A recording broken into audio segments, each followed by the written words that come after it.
The following podcast has been rated PGN. Parental guidance is neglected. Boy, it's been a long time since we've had a little father-son chat. I am your father. Father, if you can hear me, I failed. Don't let your mother smell that beer on your breath. She'll take it out on me. I'm here with my dad. I know what you're gonna say, son. And you're right. You're right. Who is your daddy and what does he do? I've abandoned my boy! Hello everyone, welcome back to Parental Guidance Neglected. We are your hosts, the wonderfully talented and handsome Mr. Regan and Jackson Burns. Oh, I thought you were going to go solo there for a second. I thought you were going solo. No, see, I could have really done you dirty there, and I made a conscious choice to be nice today. That's all right. Once again, Jackson is in the nice, professionally soft-lit hue of some orange ambers, and I am in a washed-out, pale ring light of white and purple despair. Hey everybody, welcome to PGN Podcast, episode 52. 52. Yep. We're on the second half of our first 100, and it has been a week. A week, why? Well, we have at least me on my end, I don't know, I just said it was time for me to, one, catch up on a lot of films, and I also wanted to try to get ahead of 2024. I'm going to be really conscious of trying to, one, get out and use my 3 movies a week at AMC, which we love. Yeah. Unless, of course, it's this week coming up, and we'll get into that later. But I'm going to try to use those. And I'm also trying to be cognizant of movies that are being released on streaming as well, because I know a lot of you are not going to the theaters as much. And you're watching, which you should, whatever. But it's, we can't deny where the industry is going, and I'm going to try in 2024 to pay a little more attention, as I'm sure Jackson will, but he's a student, he's very busy, but at least on my end, pay a little more attention to some of the streaming movies as well. And I will let you know that after the first week of really focusing on new releases on streaming movies, I'm regretting that decision immensely, but we'll get into that later. I think that me and you have a very similar mindset. I've also been trying to utilize the A-list more. I was on set for most of this week, so I wasn't able to go out as much as I could, but I still made it out to go see the first big movie of 2024. Nice. And nice. I tried to see a movie I've been wanting to see for a while that came out a long time ago. Maybe that'll come up later in the art house corner. Yeah. I've got your pick to talk about, and then of course, the nightmare that was my trip to the AMC. Century City. Let's start with the nightmare, just because let's not let it linger. I'm going to set the scene here, and I'm going to let Jackson know. This is a teaser. Jackson went out to see The Zone of Interest again. And I mention it's a teaser because we all know it's one of his favorite films of the year. We don't know if it's going to be at the top of his list, but I think it'd be pretty shocking if it wasn't in the top 10. And I say that because next week will be the reveal of both Jackson and I's top 10 best and top 10 not best movies of the year. There's been a lot of top 10 lists coming out in the last couple of weeks. We wanted to delay it a little bit just to kind of make sure we caught up on some films that we hadn't seen. I feel like I've seen almost everything. I might slip in Maestro I still have not made, and I have not seen All of Us Strangers, which I know Jackson, I believe, has, and he's going to talk about shortly. So, yes. But by next week, I'm going to feel very confident, and hopefully Jackson will as well. So next week, there's no new movies opening next week. The 2 big films that are opening are things that are opening in wider release. That's The Zone of Interest is going to be wider release next weekend, and Origin, which is also technically a 2023 movie, is being in wider release. So next week, a little teaser right now, our top 10 best and not so best of the year, as well as our reactions to the Academy Award nominations that are coming out next week as well. So that'll be our focus. But this week it's catching up on movies. Jackson, as I just mentioned, went to see The Zone of Interest for the third time. He had to take a little bit of a drive, so I think he planned on making it an outing with his lady friend. Jackson, how was Zone of Interest the third time? Yeah, so the story actually starts before that. Oh. So take us back. Because this is not just a story about Zone of Interest. This is also a story about Origin, actually, as we'll find out in a minute or two. Okay. So first things first, I had tickets to see Origin yesterday at a local AMC, and I do not know what happened, but I had tickets. Me and my girlfriend were to go see because she's also an A-list member now. And I woke up one day and I got an email saying that like we're just not showing it anymore. They completely was not showing in the theater at all. No times to make up. A full refund. Wow. So I keep that in the back of your mind that like that was a movie that I wanted to see and didn't get a chance to because it was stripped from me for no reason. Okay. Anyways, back to AMC.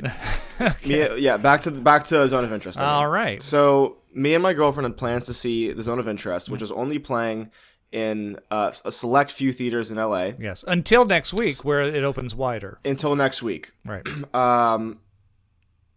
But we both had tickets to go see it, and I thought, you know what, let's just go out for a nice dinner, and then we'll head on over to the Century City and just have a good night. And we're about halfway through our dinner, and I get an alert on my phone. Do you get this where it's like the AMC app will do the little like, do not disturb, your movie's going to start in 15 minutes type thing. Yes, sir. And I'm like, 15 minutes? Our movie doesn't start until 7 o'clock. And it's 6 o'clock. Oh, no. And I go to the tickets, and the movie actually starts at 6:15. Oh, so we hurriedly scrape, shoveling food down our throats.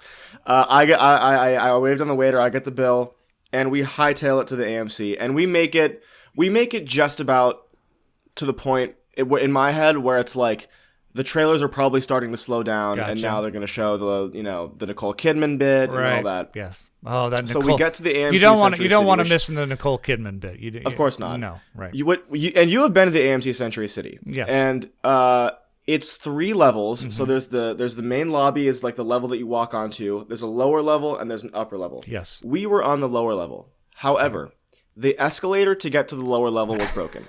And I don't mean broken like, oh, it stopped moving. I mean broken like there's no stairs on it. There's no stairs. And there's no alternate stairs to get downstairs. What? How is that illegal? There's stairs that exit the downstairs into the parking lot, but not stairs to get upstairs. Okay. So we wait in line for the elevator for 10 minutes. Oh maybe. My God. Because it's a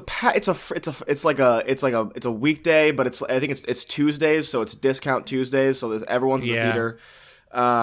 We make it into the theater literally as the title shows up. So we didn't miss anything. Okay. So like the overture still has not happened. Okay.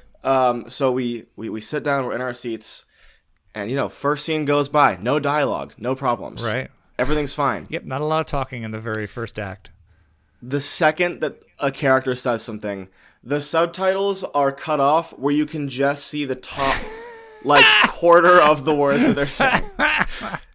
And so me having already seen it and being an asshole, I immediately stand up to go say something because I'm like, you have to. I love this movie so much, and A, you have to say something, right? But B, it's also like I don't. The longer that this plays with no subtitles, the more it's ruining. It's going to ruin it for Brooke and all the other strangers that I don't know who might love this movie. Oh my God! So I go out there and I tell someone like, okay, we'll get someone on it right now, and I come back, and for the next 15 minutes, there is like a circus of people in our theater standing up and being like, what the hell is going on? Walking outside and coming back in and being like, they say they're working on it. And and the movie is still playing. It's still playing. We get all the way to the first scene. You've seen it. Like the scene where with the kids in the bedroom where they find the the teeth. You're like 15. You're like 15, yeah, 20 15 minutes in. And finally I go out there and I'm like, yo, you guys have got to make an announcement because everyone in there has no idea what they're doing. And even if I could read the subtitles, I would have no idea what's going on. So they come in like, hey guys, like we're offering refunds. Our projectionist says they're working on it. And I'm like, geez. So eventually I turn to Brooke and I go, we just got to get out of here. Like you're so frustrated now. I'm so frustrated. I'm like, they're not fixing it, and if they do, it's to the point where they can't restart the movie because something else will be playing in here afterwards. Yeah. So we leave and we make it. The new game plan is to go upstairs, Okay. get refunded, Okay. come back downstairs, watch Origin, which starts in 5 minutes, Okay.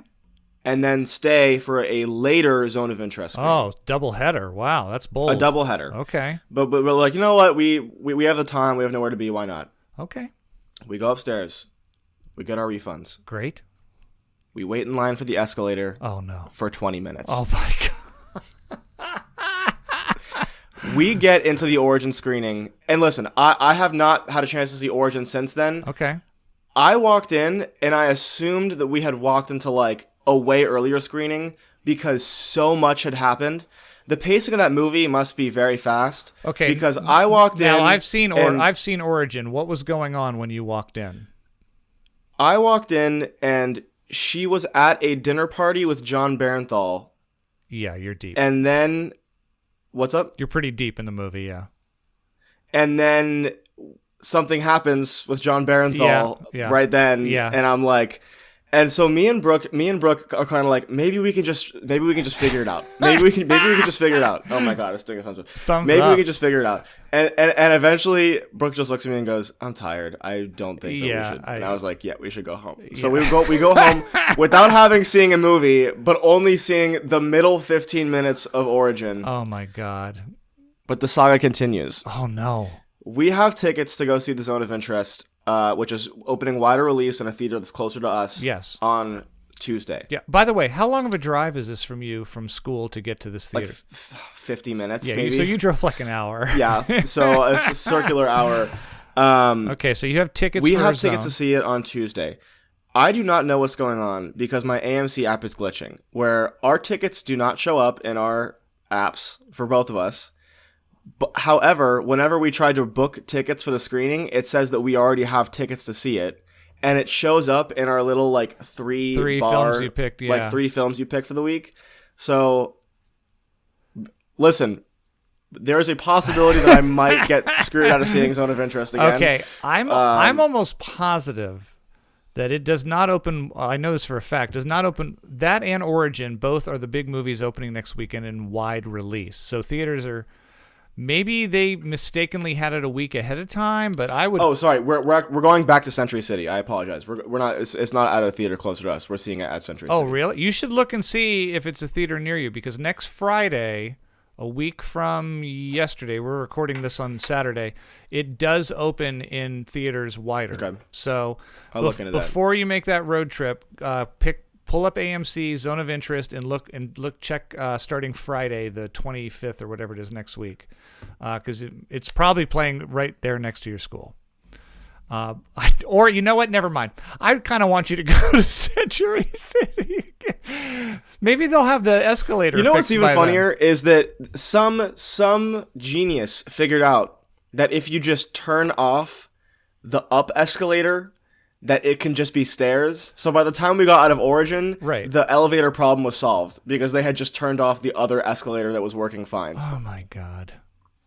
Unbelievable.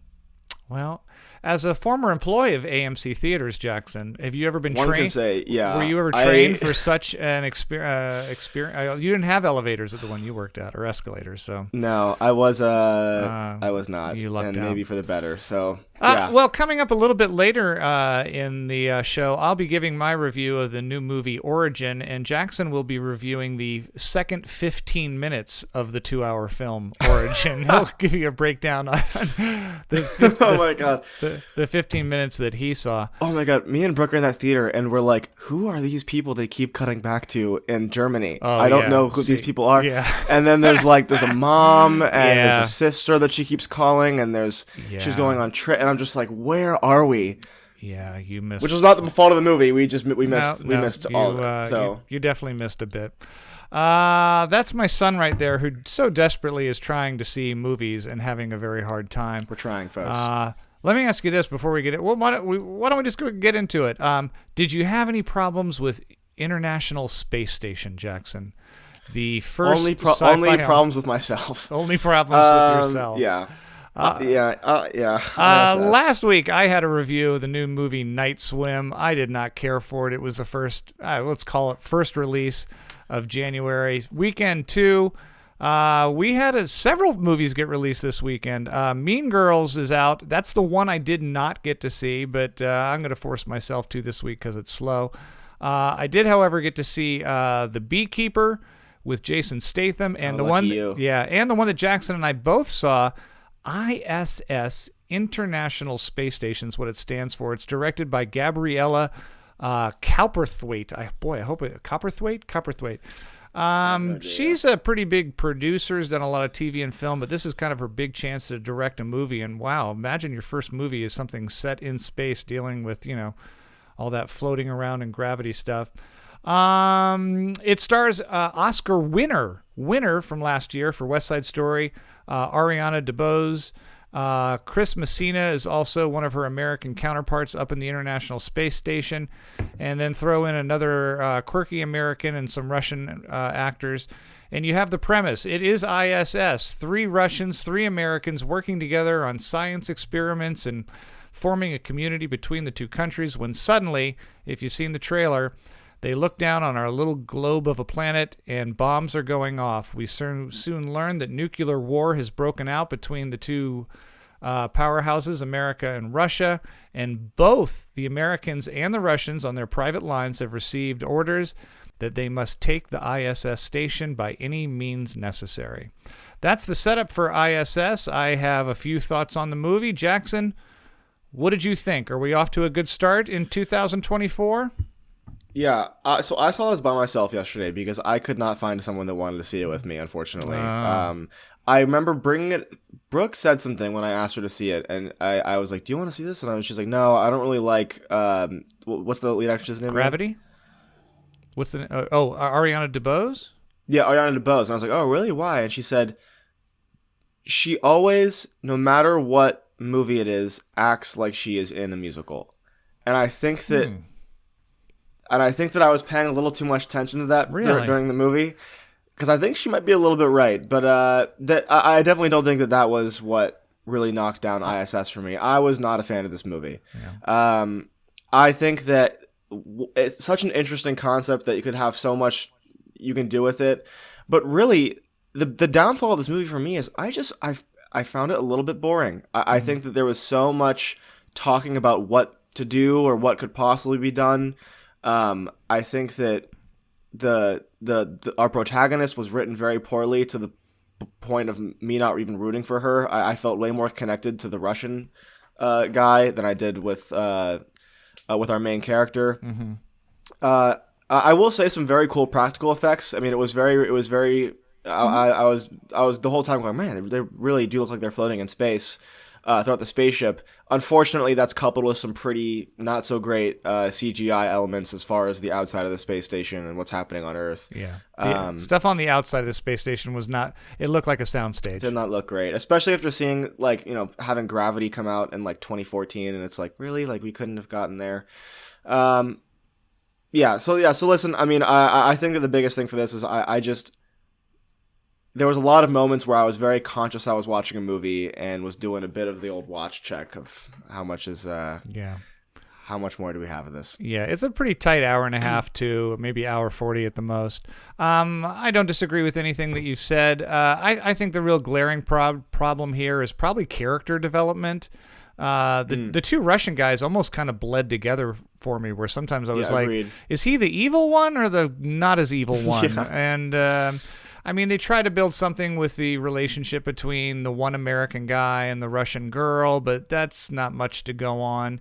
And I'm not really sure what Ariana DeBose is doing here, but she was probably the weakest of the 6 on the internet. I mean, I really agreed. But the real culprit here is that they just really didn't develop the characters enough. It's a neat dynamic if we actually were vested and these people had stories, and I feel like.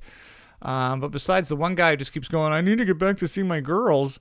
I just was not really rooting for anybody here at all. I was also not at all fooled by the twist of someone may be dead and then comes back. I knew immediately we had not seen the last of that. Of course. Of that person. It was left way too open. But I do agree with you. I mean, some of the effects are kind of cool to watch. I always like trying to figure out. Well, I wonder how are they really floating? What's going on? It's passable enough. I'm not going to rail on the film because God knows we're going to see a lot worse this year probably, and I've seen worse before. ISS is a time passer, and I agree with Jackson. I was looking at my watch as well, but I didn't hate the film, and I certainly didn't think like it left an indelible mark of like, ugh, stink. So for me, ISS gets a very low C-. Yeah, I agree. I think I'm a little bit harsher on it just because I just really didn't want to be there because you kept picturing her in a musical. That I did not get at all. Well, it wasn't picturing her in a musical, but I think that there was a few times where she would say a line, and I was like, God, that does sound like she's pitching it up to start a number, a song. I don't think I've ever seen her in anything besides West Side Story. I mean, I'm sure she's done other stuff, but I just don't know. Yeah, I don't know. I actually don't think I've seen her. I didn't even see West Side Story, so I don't know. I don't know. I'm a little bit harsher on this. I'm going to give ISS a 3 out of 10. 3, yeah. I figured you were going about that way. The other movie that did open this weekend that I'll go over very quickly is Jason Statham's new action movie, The Beekeeper. It's directed by David Ayer. A- coming in hot. Here it comes. You feel it? David Ayer directed The Bomb Suicide Squad a few years ago. When DC was trying to launch that particular platform. Here's the crazy thing about The Beekeeper. Jason Statham plays a beekeeper. Okay, we get that. Wow. He goes on vengeance because the woman whose farm he is working on has been scammed by one of those internet fraud companies and emptied all her accounts because she's a slightly older woman who would answer the phone and suddenly give away her social security number. Yeah. So the next thing you know, all of her life savings and all the money that she saved for charity is completely gone, and she kills herself. I don't care if she literally shoots herself in the head because of this. God. Doesn't call the police, doesn't look into if there's any chance that there's a way to get back at this. She just that suicide. Night immediately shoots herself in the face. And I'm like, oh, that's good. Okay. Here's the crazy thing. So you think, okay, the movie's going to be him trying to get revenge on this internet scam. Well, that leads to something into a political dark web of espionage, which leads to the presidency. Yeah, I had a buddy who saw it and said that the president shows up at some point. Yes, and that's and you're like, what is going? Awesome. And here's the crazy thing: it's called The Beekeeper. I thought because he worked on the farm and he was a beekeeper, but in fact he was a beekeeper, which is an elite form of assassins that are called the Beekeepers. That he used to be a member of, and now he's a rogue beekeeper who just happened to become a beekeeper, and now new beekeepers are coming after him. Oh my God. And I'm like, what the fuck? Oh my God. I'm like, what is the chances that a guy who was in an elite squad of killers called the Beekeepers became a beekeeper? This is pretty silly stuff. Jason Statham is a good actor. He used to He used to, I'm telling you, when he first came on the scene, he did good work. But with things like the Meg franchise and this, God bless you, man. I hope you're enjoying those 15 mansions you must own, because he's thrown in the towel. The Beekeeper was short. It was in focus. Jason Statham breaks a lot of bones. It's certainly passable and really poorly acted and really stupid. The Beekeeper gets a D for me. A D. Wow. Yeah. You know, it's interesting because I one of my friends saw it this past weekend just for shits and giggles, and he was telling me about. He kind of gave me a brief plot synopsis like you did.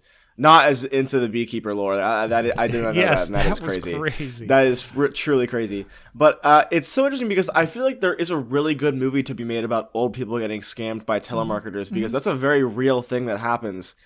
Yeah. But then to turn it into like some John Wick espionage. Here was the other thing too. When they cut to the scammers, where like first you just hear her talking to a voice on the phone. You would think that in the real world, because it's real, it would just be a warehouse, barren warehouse, with like a bunch of people on headsets, like randomly calling people, whatever. No. they cut to what looks like a nightclub with huge flashing lights. And it looks like a John Wick like discotheque, and a guy with a headset in the middle, like in a suit, like a Louis Vuitton suit, going, "Let's go, people! Tom Cruise Let's go, from people! Tropic Thunder." Hey, exactly. We got one on line 3, and then they put up all the statistics up on the TVs. Come on, watch me reel her in. Like it was like this is. Dude, it's some fat guy in sweatpants in a warehouse in Jersey somewhere trying to get a social security number. Not these elite squad of embezzlers it was just like, oh my god. Oh, that's so horrible. It was bad. Yeah, that's so horrible. So yeah, you can't say I'm rushing to theaters to see that, but you have who knows? I've got time this week. You have been warned. I've got some other films to talk about as well, but before that, Jackson, let's check in with you, buddy. What's been on your plate this week? It is Jackson's pretentious art house corner.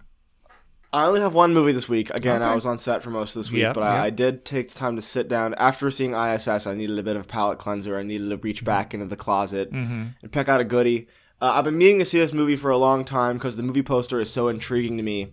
And the plot is the movie is called Camera Buff. It comes in from the Polish filmmaker Krzysztof Kieslowski. Man, when familiar? you go down the art house rabbit hole, you go deep, bro. I think you know. I'm gonna give you credit. Have you heard of the Three Colors trilogy? It's got Joey Delpy in it. I've seen them. Red, blue. Oh, okay. Well, it's the same guy. Red, It's white. the same guy. I think it went blue, then white, and I think red was the last one. Yeah, I think that is. I've seen them. It was the same filmmaker who did that. Okay. Did you like those? I haven't seen. One of them was fantastic. One of them was horrible, and one was in the middle of the road. Yeah, I think that's the trend. I've seen that. Yeah. But this is his first narrative film. It's about a man from a very small town, and I believe Poland, who buys an 8mm film camera when his daughter is born to document her life month by month, but soon becomes obsessed with the idea of movie making and kind of starts to go on a journey to become a director. This was a really good movie. Really good movie. Of course it was. I think it was very interesting seeing a filmmaker actually grapple with the morality of making documentaries and making movies, and like what is okay to film and what isn't okay to film, and kind of the obsession that is movies and how it can really get to your head. There's a really interesting scene in this where his wife, spoiler alert for the movie that came out in 1979, but he gets in an argument with his wife and she storms out of the room, and the second she leaves the room he does this to like try to get the frame up with his fingers. Really interesting stuff. I'm not going to draw on it too much because I think that most people haven't seen this movie, but I really recommend it for anyone who might be interested in seeing what filmmakers have to say about filmmaking. The Safdie brothers love this movie. I love it too. I'm going to give it an 8 out of 10. 8 out of 10. And give us the name of it again. Camera Buff. Camera Buff. And where could people see that if they're ready for this type of experience? It's on the Criterion channel. You could probably find it somewhere else for like a rental on Amazon, but it's on the Criterion. Can you find that on Amazon? Are you sure? They do a really good restoration. What can I say? Yeah, It looked great. All right. Yeah, man. But it was really interesting, and this I think that made me miss the Safdie brothers because I don't know if you heard, but they broke up. Yes. They're not going to make any movies together anymore, and that makes me very upset. I did hear that. Well, did you ever finish The Curse, by the way? I don't have a way to. I don't have because you guys have it through DirecTV, and I don't have that. All right. I think a buddy of mine said he might be able to share his information with me, so maybe when I get a chance, I'll finish it up. But Okay. I heard the finale is pretty insane. Yeah, I heard if you thought it was strange. By the way, if you don't know what The Curse is, it's a TV show. Remind me of his name, Jackson, the main guy. Nathan Fielder and Fielder. Benny Safdie and Emma Stone. That's gotten a lot of kind of, I'll call it underground heat. It hasn't really gotten a lot of accolades in the main press, but it's a darling of the kind of underground fan club of obviously Nathan and some of the more obscure TV stuff. But how many more did you have to go? I think that I was 4 episodes in, so I think there's 10. There's 10 Yeah, total. I think there's 10. So so 6 more. Well, if I had a way to get it to you, I would. Did you get a chance to see All of Us Strangers? I did also see All of Us Strangers. Yeah. So now, for those who don't know, All of Us Strangers is a film from last year. So this is a 2023 movie that Definitely went award hunting. We haven't heard the Academy Award nominations yet. I think it got a couple SAGs, maybe a couple Critic Choice nominations. It didn't really gain a lot of steam, but I know a lot of people did have this on their top 10 list of the year. I want to see it. I have not got a chance yet. Paul Mescal and then a couple newcomers in this. Jackson, what was it about and what did you think? Yeah, I'd be very interested as what you had to say about this movie. It's on this week. I will. I think that I liked it. Now, why do you think you liked it? I think that I liked good parts of it. Like there was this movie had a lot of really great scenes. I think that it lacks a lot of cohesion, and I think that it tries to do two different things at once, and they kind of clash together in a way that I wasn't a huge fan of. What's it about? I mean, without giving All the Strangers is. It looks like it's just a gay romance film. It's not. See, that's the thing is you think it's a gay romance, but it's not. It's not though. Because misleading trailer. The gay romance is more of a B plot. Okay. The main plot has to do with an adult who is kind of going. See, I don't know. I don't want to spoil too much. It's hard to get into without spoiling, but it's more so about a man who is dealing with childhood trauma by going back to visit his childhood home. Who happens to also be in a gay relationship with Paul Mescal. So that's kind of the I think the biggest frustration for me is I really do not think this movie stuck the landing. I think that the ending was a little bit predictable and a little bit, I don't know, a little bit over the top. I would have loved, I really did love all the stuff with Paul Mescal and Andrew Scott, and I honestly do wish this was a gay romance movie. I wasn't as interested in what the main plot was, but with that being said, I really did. I did enjoy this movie. I think. You think? It's funny. It was shot really beautifully. I think that Andrew Scott and Paul Mescal are phenomenal actors. They had so much chemistry on screen together. Do you think they gave some of the best performances of the year? Like, do you go, these are worthy of nominations, or do you think if you made your short list of 5, you're like, they may not, they might be 6 or 7? Yeah, I think that on a 6 or 7 list, I think that Andrew Scott would probably sneak in on there. Paul Mescal still was great in this, but I think that he was way more. He was a little bit. He didn't have enough screen time for me to really give him one of those accolades. But Andrew Scott has really phenomenal stuff. He's got a really great moment from him in this movie where. Well, we'll talk about it next week because I don't want to get into spoilers. But he has a very, very heartwarming moment with someone that made me a little emotional. But emotional, huh? All right. Well, what do you think you're giving this film? I think that I'm going to give this film a 6 out of 10. I think. Okay. Well, that's was this disappointing? Were you expecting more? Did you walk out going, "Yeah, I wanted this to be better than it was"? Yeah, I definitely. I wish that it had. I wish that it had stuck a little bit closer to its chest, as opposed to trying to do everything. I think that's where it got in its way. All right. Well, I will check it out as well. Again, this is a slow week for us coming up. Our best of and not best of lists will be next week, as well as our Academy Award reactions when we hear the nominations. And like I said earlier, I'll try to see All of Us Strangers. Maybe we could talk a bit more. And I think the last big one I need to see is I'm going to have to bring myself to sit down and watch Maestro, because I don't want to make my final list until I see a film that I know some people have on their top 10 list. And I've heard such mixed things. People are just cannot make up their minds on that movie. Yeah. So I should see that too. I also feel like I should see Ferrari. I don't think you do. Okay, never mind. Maybe I won't see Ferrari. I don't. You know what? I'll touch base with you and I'll figure out what you feel like I should see for the end of the year. If you're bored and you have AMC Pass and it's playing in a theater, I have no problem with you seeing Ferrari. There's a lot of things I told you in my review about Ferrari I liked. I loved Penelope Cruz. Some of the race sequences, even though they're not that many, are very intense. But it had more flaws than it had good points. So we're kind of wrapping up this 2023, making sure we dot all of our I's before we make our final list, but we'll make sure we do that before next week. I also went back and saw a couple films from 2023. two of which were definitely shooting for Oscar nominations and one that was not. I'll race through these real quick, or one of them I may talk about a bit. I think you might be a little surprised.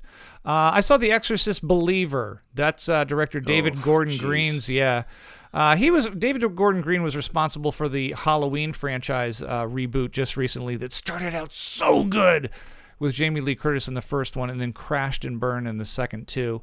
Rumor has he's trying to make a trilogy here with the Exorcist reboot. It got canceled. It must be, because this was not a very good film. Leslie Odom Jr. is the centerpiece here. We get two girls who spit up pea soup and say things like, take your crucifix and shove it up your ass, and whatever they do. Ellen Burstyn from the original shows up, and I don't care if I'm spoiling it. Linda Blair shows up at the very, very end, and who cares by that point?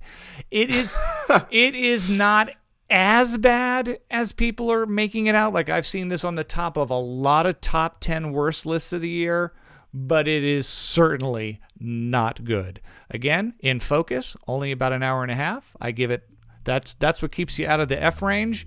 The Exorcist Believer gets a D for me. Very solid D. Another movie that, go ahead, Jackson. Well, real quick, because I do want to interject real quick. Yeah. It's really interesting to me because I've heard that. What's the director's name again for Exorcist Believer? David Gordon Green. I've heard him talk so much about how much he loves Friedkin and the original, and it feels so counterintuitive to me to be like, man, I love William Friedkin. I have to remake his movie. Yeah. Like, it's just like, really? Like, well, I don't know. I don't think he'd like that. This is definitely a sequel. This isn't like Halloween where it's rebooting a franchise. I mean, we do, obviously, Ellen Burstyn returns as the same character years later. Got it. And we do hear what happened to Linda Blair since she was possessed as a child. So it is 100% a complete sequel, not a reimagination. With that said, The Exorcist, the original, had two sequels, both of which tanked and were horrible, which I think it should have been clues enough that no more sequels. And here they go. They do a part 4. So it's reached a new low. Tough. Another movie that I saw that technically just opened wide in theaters, so most of you probably think this is a 2024 movie, but it did open for 1 week in 2 theaters so that it was... it qualified for eligible for Oscar nominations, is the movie Memory. This stars Jessica Chastain and Peter Sarsgaard. It's by writer-director Michael Franco. It tells the tale of childhood trauma, dementia, and alcoholism. And it was hilarious. No. It's a bit of a shaky script. It does at times kind of meander just a bit, but man, do the performances in this movie make it worth your while. Peter Sarsgaard has always been, I think, an underappreciated actor. He's weird. He's weird in movies, and I've heard he's very weird in person, and sometimes those are the most interesting people to watch.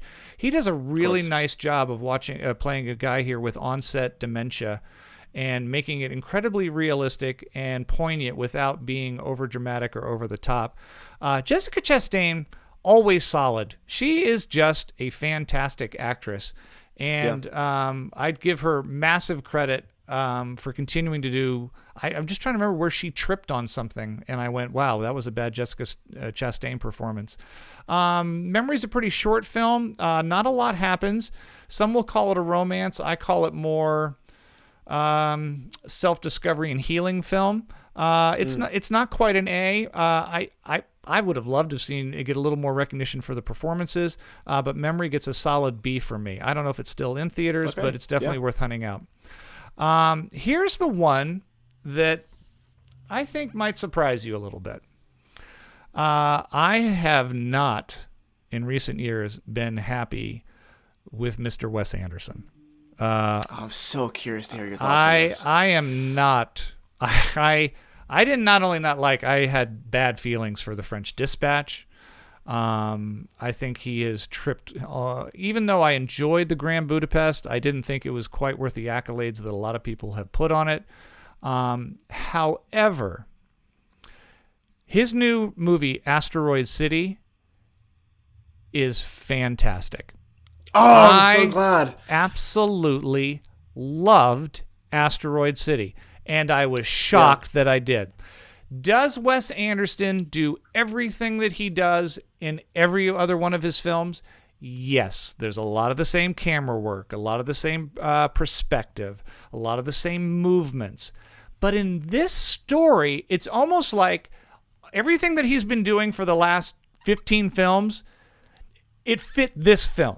Like, yeah, it needed to happen for this one. It needed to happen for this. Finally, It doesn't work for the Life Aquatic for me as well. It doesn't work for I'm blanking on Grand Budapest.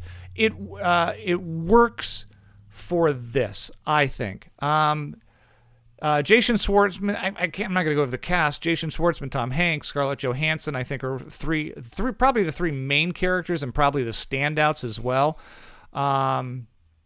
Edward Norton and Liev Schreiber play big parts in the flashback.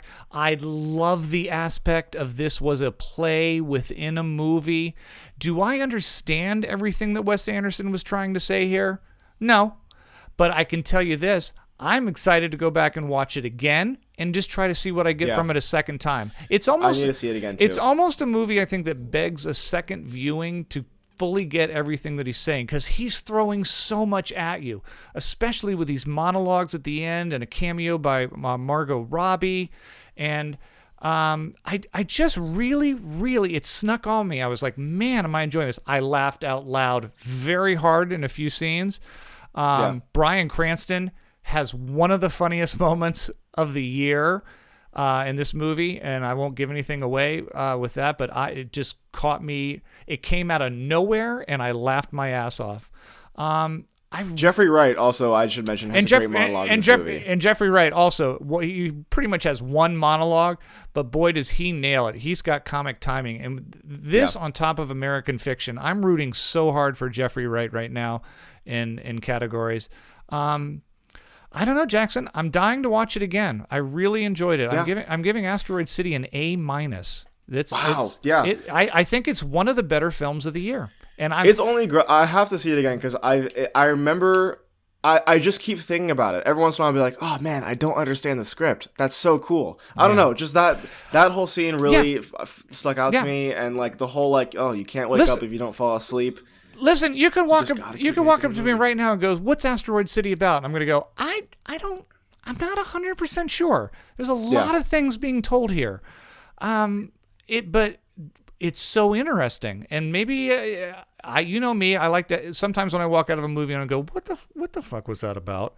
I loved feeling that about this film. And I think I'm so glad. I think it deserves more viewings. And believe me, everybody.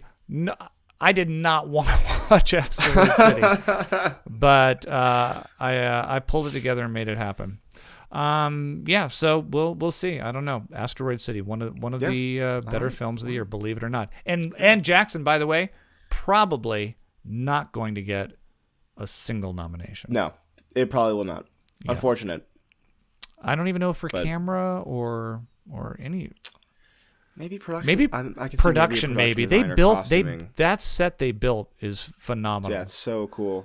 Cool. And by the way, that they built that, guys. So when you're looking at it, all that stuff is been built. I think there's a little CGI, but there you have it. Jackson and I last week played Love It Like Me. We're going to get to that in just a second. He made me watch an animated film. Dude, you gotta stop doing that. And I did. I caught myself doing it. And Jackson watched a movie. Real quick, I'm just going to go down some of these streaming films. They do not need a lot of time. Let's go from bad to worse. Netflix has a new movie called Lift. That's director F. Gary Gray has just come so down. He did some great fun movies back in the day: The Negotiator, Fridays, The Italian Job. And now he's doing this schlock.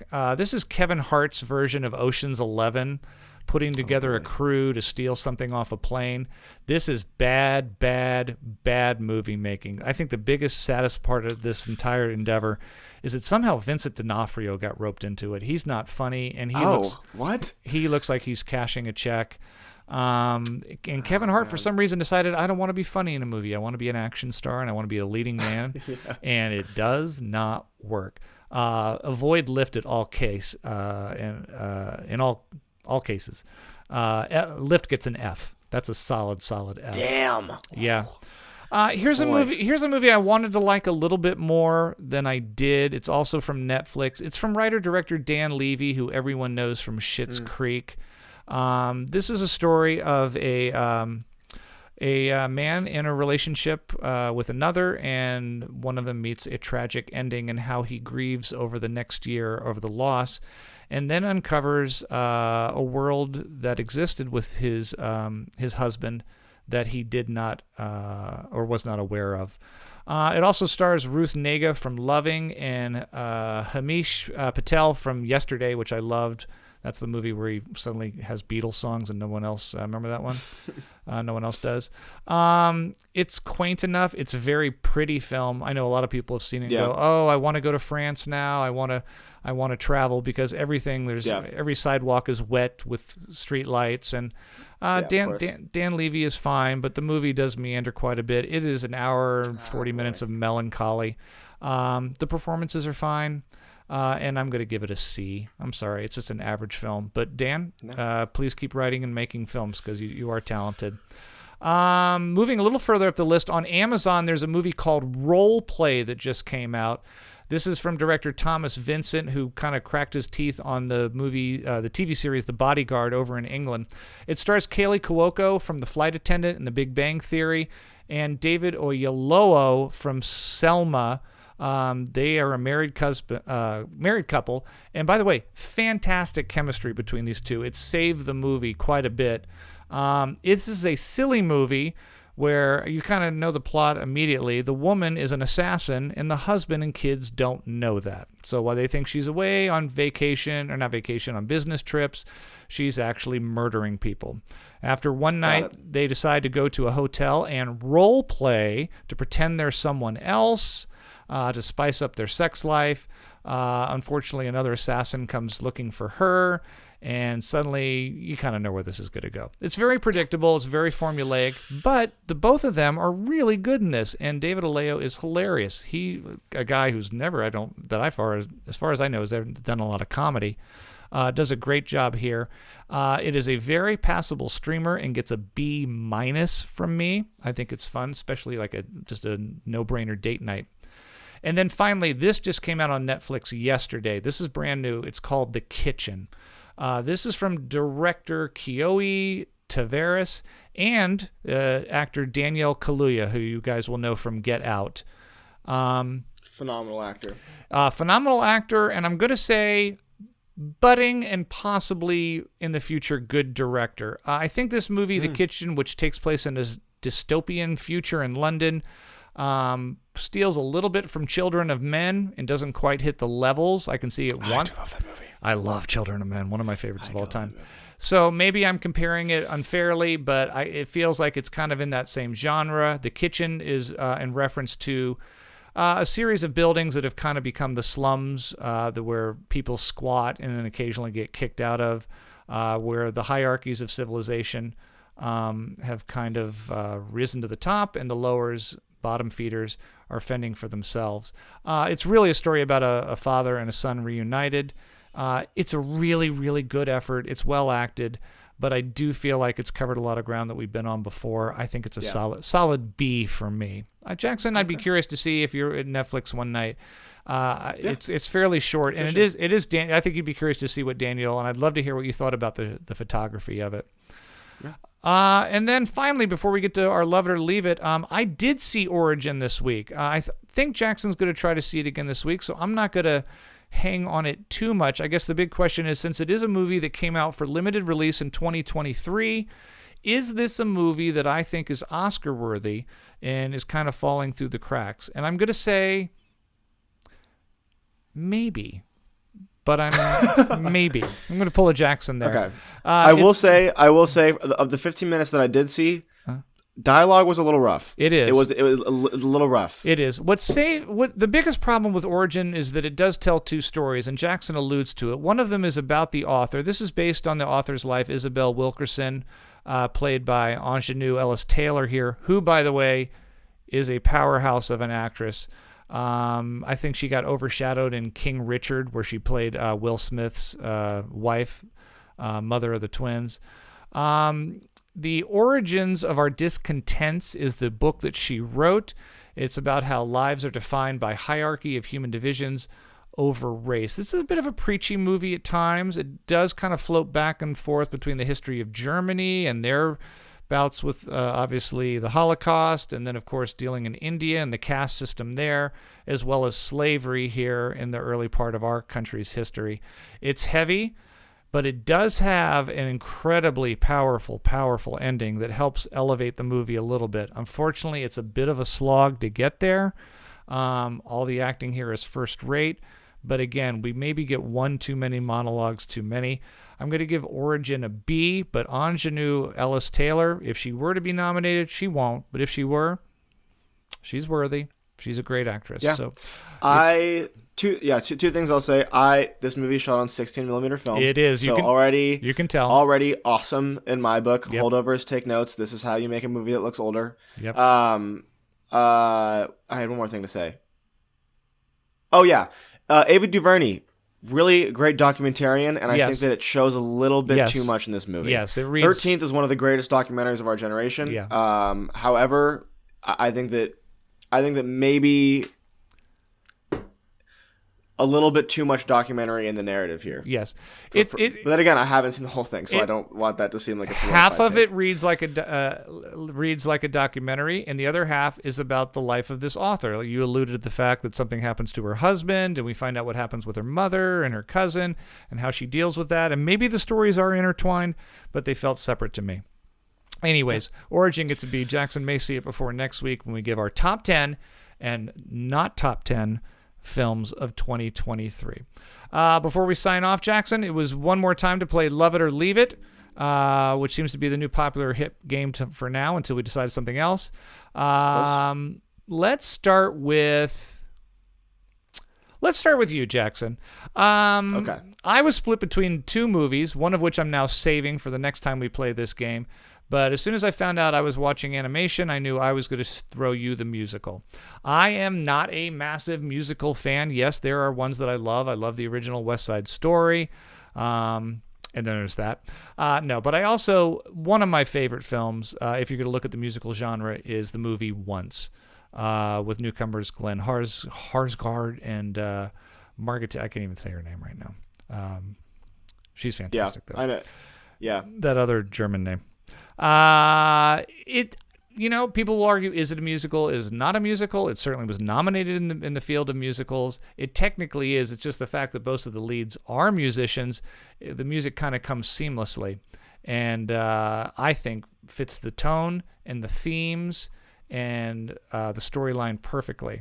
And it is without a doubt, I think, one of the best endings to a musical ever. It does not take what you think is going to happen. It doesn't go for the easy landing, and I think tells you that what you wanted to happen may not necessarily be what did happen, but you're happy with it nonetheless.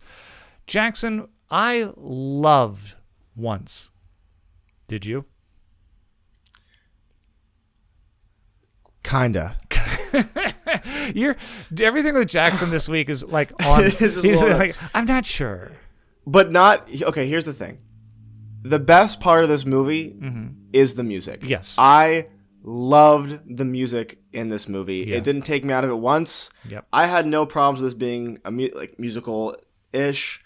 They both have such amazing voices. Yes, there is pure chemistry there. I mean, Falling Slowly was such a good song. Such a good song. The whole Definitely some influences from In the Mood for Love, I feel, in this movie in a good way. I definitely can see the comparisons of two lovers who may or may not end up together. I have to know, when was the last time you saw this movie? It's been several years. Okay. Yeah. Do you remember that it's not shot with a good camera? Well, that to me means nothing because I knew they had about $10,000 to me. See, I'm going to forgive a lot of, shall we say, amateurish things, because of that. And I will point out, especially because I know I sent you a video about this, I do like the fact that a lot of times things are shot kind of far away, weird angles, like you are just kind of overhearing this conversation or sitting in it. So I liked that it was a little messy. But no, I agree. I agree. It was a little jarring to me because you didn't mention it, and I couldn't tell if it was because I couldn't tell if you just didn't want to say anything, or if because you knew that I was a DP, or if you just listen. You're going to, as a DP, you are going to see things that I'm not going to see. No, of course. Like I'm gonna walk out of movies and I'm gonna go, oh my god, I love that. I'm gonna go, Jackson, didn't you love that? And you're gonna go, I wasn't really crazy about the way they lit the room. And I'll be like, what, the room? I don't even remember there was in a room. But here's what I'll say. I'm not going to be too harsh on this because, again, small budget is a small budget. I think that it upsets me sometimes when you have to shoot for the budget that you have. I think that this would have been a way more interesting movie if they had found a way to make the bad camera quality make sense for the story in a way of like in After Sun, right? Where they have did you see After Sun? I can't remember. Yes. Yeah. Okay, yeah. After Sun has those sequences that are shot on the hand cam, and it makes sense in the story because it's like, oh, it's on a hand cam. I think that if this story was told a different way that made sense to have a camera that was for me personally distractingly not great quality, then that would have upped it for me, because you can't. Just as a viewer, it really took me out of it a lot of times where it's like, oh man, this is just, this would look really good on something that wasn't not good. Yeah, but see, After Sun had the advantage of going, this looks really cheap in like a handheld camera because they're on vacation in a time period where that kind of camera would be shooting a lot of this footage. I agree, but I think they still could have done a thing where it's like, I don't know, like documentary about a musician, and that's why the camera is the way it is, or things like that, where it's like you get swept away in it. Listen, I of course this is just going to be a me thing, but it was very distracting sometimes, where I'm like, man, I want this to look better than it does, and it just doesn't. Wow. What would you have done differently? Like, if you go, I have this touching story about two people meeting on the street, and their lives getting intertwined for this short period of time. And the director says, listen, I want the perspective of us just kind of watching them wander around, or being another patron, like almost being at the party and going, what's going on with those two? What would you, without getting too technical, what would you have done differently? I think I just would have gone documentary style and made it a little bit more involved. Gone even more gone even more, like fully commit to that. Yeah, I think just fully committing. I don't know. I did enjoy this movie. I just think that I got a little distracted. I'm sorry. It's okay. Listen, I love the music, and I have been listening to it since. It is a very good movie. I think that it's really interesting that these two haven't done anything since this movie. The soundtrack is phenomenal. The song obviously won the Oscar that year. What did Brooke think about it? Because I said you have to watch it. She had the exact same thoughts that I did. Gotcha. She was also like, yeah, great music. Ending was great. Yeah. But with that being said, it's a little bit distracting. Yeah. Jackson, I give Once A+. You give Once an A? Yeah. What do you give Once? Do you love it as much as I love it? I think the answer I'm between two scores, and I just don't know what to. I don't know what to you go can with. commit. You're not going to hurt my feelings. That's the whole point. I'm gonna go 6. Oh, I didn't even get a 7 out of that. Oh my god. I was good. I was between a 6 or a 7. If I could give a 6.5, I would. Okay, I think if you listen to the songs again tonight, you'll go up to a 7. Okay. Let's say you gave the music a 7, the movie a 6. We'll do that. Okay. Music. Yeah. I give the music an 8. I give the music an 8. The music was great. Jackson, tell the audience what you made me watch this week, in the hopes that I would love it as much as you. I recommended, so I did want to give some backstory on this movie. The movie it's such a beautiful day. Pretty much everything in this movie is done by one person, Don Hertzfeld. This movie came out over the course of 6 years. The film itself is split into 3 chapters, and that's because it was 3 short films that were put together to create a full-length, hour-long film. It's animation style is very unique and interesting because it was animated and shot entirely on a very rare kind of 35 millimeter animation camera that no longer exists. So almost everything you're seeing that's happening on the screen is in camera, which is super awesome to me. I also think it's worth mentioning too that his camera started breaking, and so that a lot of that really cool stuff you get at the end was actually not intentional. It's Such a Beautiful Day tells the story of a stick figure named Bill, who one day starts realizing that the world around him is changing and he doesn't know why. And it turns out that he may or may not have dementia. I love this movie, and I want you to love it like I do. Well, I will say this, just to clarify on the story, because we did mention I loved Peter Sarsgaard's performance of the movie Memory, which deals with a gentleman who's dealing with dementia.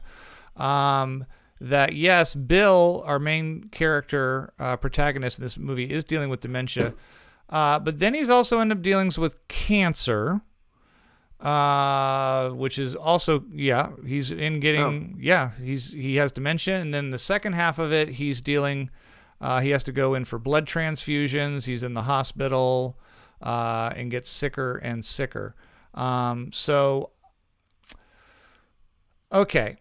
I really, really enjoyed many aspects of It's Such a Beautiful Day. I can feel you tiptoeing. I really did. There are parts of it, though, that I did not connect with. So let me get the bad stuff out of the way first. I do feel this would have worked better a little bit shorter. I do feel that we got a little repetitive in the themes. It is certainly a downer of an hour. There also, I think, it loses me a bit. I got when we kind of went crazy with the sound and the abstract images on screen. I get it. We're kind of going in his mind and feeling his dementia of loss, of where was I. I thought we did that maybe one or two many times where it's like, okay, and they were very long. Some of them were 40, 45 seconds of just kinetic sounds and weird visuals popping up, and then boom, he would pop back into the real world, and he's like, I made toast today. I thought those were effective parts and good parts. I just thought there might have been one or two too many. I see what you mean. Which is why I think this film, that many aspects of it are an A on my grading. I think it just this would have worked to me better as a 30 to 40 minute shorter version. Okay. I'll take that. So, what I loved about the film, absolutely loved, I don't know who the narrator is, but the performance of the narrator. Yes, is it very dry? Is it at times maybe monotonous? But yes, I think it had to be for the story, especially when Bill is kind of living a life. In some ways, it becomes very repetitive, especially towards the end. I loved the relationship between him and his ex-girlfriend. That to me was one of the most interesting parts of the whole story, is how he's like, I'm going to meet with my ex-girlfriend today, who's kind of been taking care of me. And then my ex-girlfriend brought by her new boyfriend today, and they visited me in the hospital. And then my ex-girlfriend doesn't visit me as much as she used to. And I wonder, what was the name of my ex-girlfriend? The slow. But I loved, I almost wanted a sequel about the ex-girlfriend. Like, I wanted to know what her journey was like, and how difficult it must be for someone that she once loved and still cares about to be there for him, then to be there for her limited, then for her to take on and live a new life with someone else, and then find a way to balance that too. There were things about this movie that I absolutely loved and I think were brilliant. But I cannot deny the fact that I still felt like it might have gotten repetitive a few too many times. And I do think, like, especially the second half when he's going in for the blood transfusions and they're like, we think he's going to die, and then he doesn't die, and then he slowly fades again. But they're counteracted by the moments of, I walked around the block and then I did this, and then I walked around the block and then I did this. Yeah. And the ending, I'm split on. Oh, really? I thought it was beautiful. I thought it was very poignant. And I'm not going to give it away in case anyone goes and watches this, but I think it kind of tells you what we all know is going to happen to Bill, but maybe what happens to Bill in his mind. But I think more what the director was saying. I think it was more what we all kind of hope happens to us after we die. Yeah, agreed. That he wasn't saying this is a dream, but this is kind of what our last thoughts are, that this is what we hope we're going towards, because nobody really does know. I think this is an absolutely beautiful piece of art, Jackson. I agree with you 100%. I can see why it moved you. I would love to give it an A. It's okay. But because it's okay. Because of the few things I said, it's such a beautiful day. Gets a very, very solid B+ from me. Okay, good. So, honestly, I was expecting lower, so that's not not bad for me. So I knew it meant a lot to you, and I think it was such a good film. I don't think it was a perfect film. Yeah. That is very fair. I can see where you're coming from a lot of those things. I think one of my favorite parts is that there's this. Most of chapter 2, or a good chunk of it, is spent going through his family history, and their kind of their quirks. And there's one line towards the end of it where he's saying something about how a doctor told him that when his memory goes, he might start filling in his past with what makes the most sense to him. And it's interesting because that one line like recontextualizes the entire family history of like how much of that was real and how much of that is just him trying to make sense of what his reality is now, you know? Yeah. I honestly, I do think it's a great film. Some of the stuff with chapter 2 going back to his family was really good. Like, you know, when you realize what his dad and his mom was like, and if you know, it can be a bit depressing. At times, of course. The film can. It's certainly heavy. But the fact that he's delivering that dialogue in such a dry way about what ends up being sometimes some very traumatic incidents makes it, I think makes it even more powerful. I think Agreed. I have to tell you, I think like Asteroid City, I think it's a movie that I would actually like to watch again, and probably will. Just because so much happens so quickly sometimes, and the lines are coming. That I don't know. Maybe on a second viewing, I'll forgive it a little bit more. Yeah. But I'm proud. I'll tell you this, you know, on a sentimental note, I'm very proud of the man and the artist that you've become, that you appreciate something like this, because thank you. There's plenty of guys your age who would go, best film I saw last year?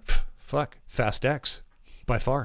Yeah, awesome. Fucking awesome. What do you mean that was the best film of last year? I didn't think they could. Hey, you haven't seen my list yet. Who knows? Yeah, that's true. I could have a surprise pick coming up. I didn't think they could top going into space, but they fucking did it, man. They fucking did it.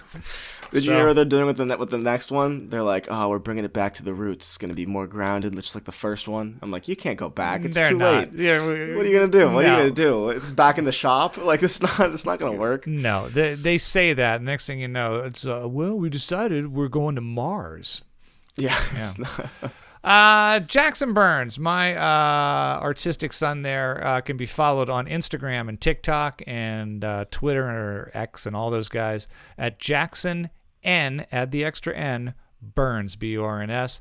You can follow me on Instagram at Regan.Burns. And of course, as always, follow us on Instagram at PGN Podcast, and make sure to like, 5 stars, leave notes. And I will let you know, we haven't forgot about you guys. We are going to come back in 2024 and get some of your suggestions. I still have a list of films that you, classics that you want us to watch that we haven't seen. And I don't know if I got some ghost dads out there. Yeah, can we? I got some bad ones out there. And then Love It Like Me will be back as well. But next time, it's all about the Academy Awards and our top 10 and not so top 10.